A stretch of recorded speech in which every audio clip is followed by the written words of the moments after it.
Assalamualaikum, hai property lovers. Semoga dalam keadaan terbaik ya. Nah, di video kali ini dan mungkin beberapa video berikutnya, saya akan mereview berbagi informasi seputar renovasi rumah saya sendiri. Semoga menginspirasi ya.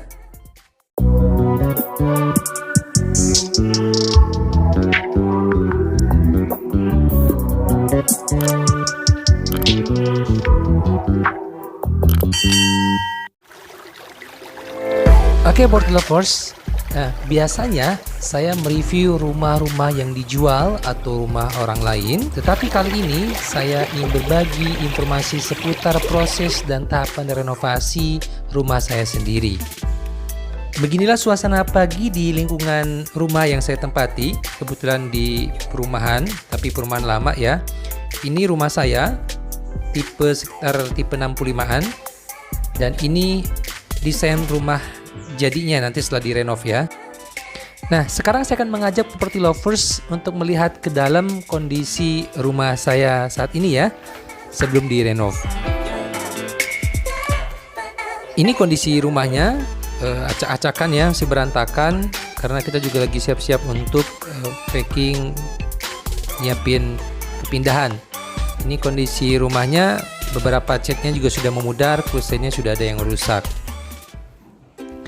Nah, property lovers, tahap pertama dari renovasi rumah tentu saja adalah pengosongannya ya. Nah, ini kebetulan kita lagi beres-beres ngosongin perabotan yang ada dalam rumah ini. Sebagian ada yang kita angkut, pindahin, dan sebagian ada yang kita jual. Pertimbangannya dijual itu pertama di samping memang perabotannya sudah rusak, yang kedua juga untuk memudahkan kita dan biar ngosoginnya lebih cepat, kira-kira begitu ya. Nah, alhamdulillah juga kebetulan ada rumah tetangga yang masih kosong dan itu lokasinya berderetan, masih satu jajar di blok yang sama dengan rumah saya, sehingga untuk memindahkan barang-barangnya juga tidak terlalu repot ya, pakai troli didorong, hanya berjarak sekitar 3 atau 4 rumah dari rumah yang saya tempati.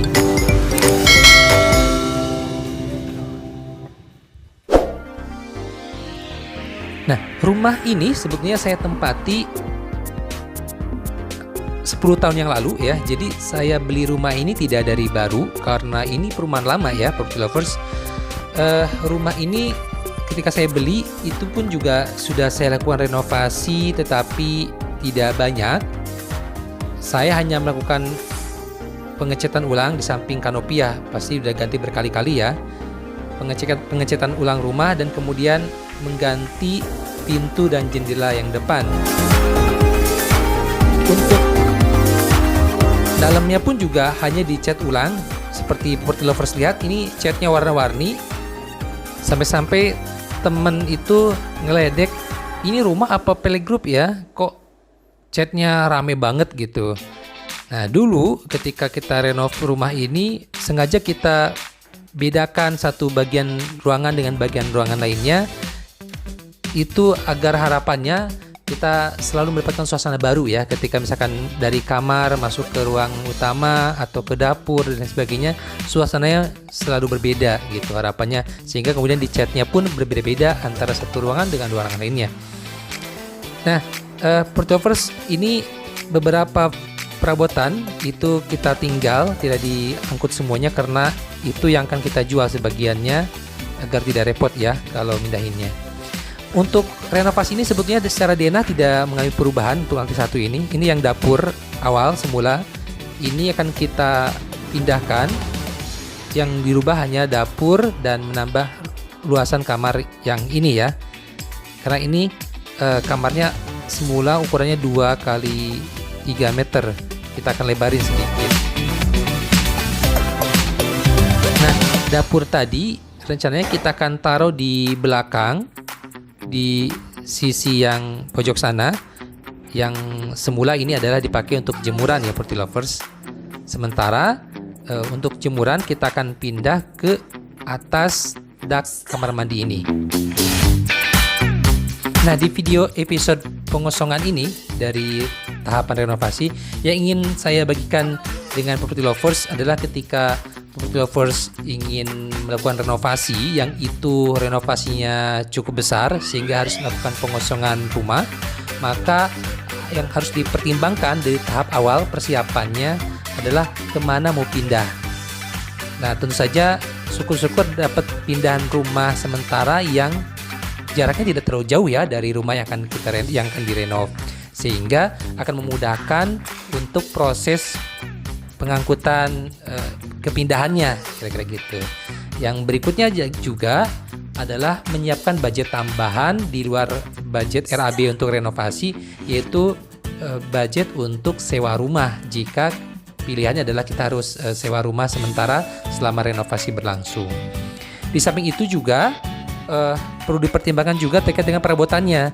Kalau perabotannya itu banyak, kira-kira apakah akan diangkut juga, dipindahkan, ataukah seperti yang saya lakukan dengan dijual sebagian ya, dengan pertimbangan seperti yang saya sampaikan di awal. Nah, tentu saja kalau kemudian harus menjual, maka ya disiapkan juga budget tambahannya ketika pasca renovasi karena harus mengisi perabotan pengganti dari yang kita jual. Di samping itu juga kalau harus menjual perlu dipertimbangkan juga menjualnya melalui apa. Nah, kebetulan kalau saya nih di Jogja itu menjual barang-barang terutama barang bekas pun itu tidak terlalu repot ya, karena di sini ada banyak sekali grup FB jual perabotan barang bekas dan itu ketika kita posting itu cepat sekali, banyak yang respon dan relatif cepatlah terjualnya.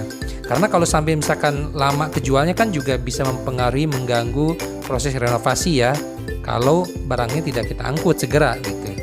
Oke, property lovers, itu dia tahapan awal dari rangkaian proses renovasi ya. Ini pra renovasi. Semoga apa yang saya sharingkan di video ini ada manfaatnya, ada inspirasi untuk property lovers. Sampai ketemu lagi di video berikutnya, di episode berikutnya. Terima kasih. Assalamualaikum warahmatullahi wabarakatuh.